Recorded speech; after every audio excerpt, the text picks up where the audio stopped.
इमरान खान के बारे में कुछ चहम गोइयाँ हो रही हैं। कहा जा रहा है कि रिहाई हो जाएगी। कल हमने आपको एक इसी तरह से पाकिस्तान पीपल्स पार्टी के जो सीनियर रुकन हैं उनका एक बयान भी सुनाया। आज कुछ और भी स्टेटमेंट सामने आई हैं। इस्लामाबाद हाई कोर्ट ने 22 मई की तारीख दी है और उनके वकला को कहा है कि आप जितनी भी एविडेंसेस हैं पेश करें, जो भी बहस होनी है हम उसको पाया तकमील तक पहुंचाएं और इसके आगे मैं इस केस को नहीं जाने दूंगा। नाज़रीन, साथ ही साथ जो सरफराज डोगर जो कि chief justice Islamabad high court है, उन्होंने कहा कि सलमान सफदर मेरे पास ये केस लेकर आए थे और मैं अब ये चाहता हूं कि मैं इस केस को एज सुन एज पॉसिबल निपटा दूं।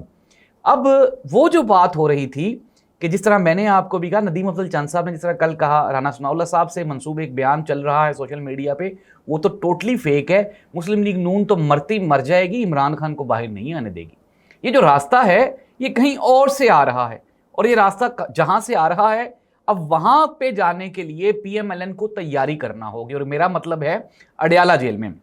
नाज़रीन, कहा जा रहा है कि इमरान खान के साथ जो ताकतवर लोग हैं उनकी मुलाकातें अब भी हो रही हैं और एक बहुत बड़ी मुलाकात हुई जिसमें इमरान खान को ये ऑफर दी गई, रिक्वेस्ट की गई कि आप एक्सेप्ट कर लें इन चीज़ों को ताकि मुल्क इक्तिसादी तौर पे आगे बढ़ सके। लेकिन इमरान खान ने इसके ऊपर टाइम मांगा है।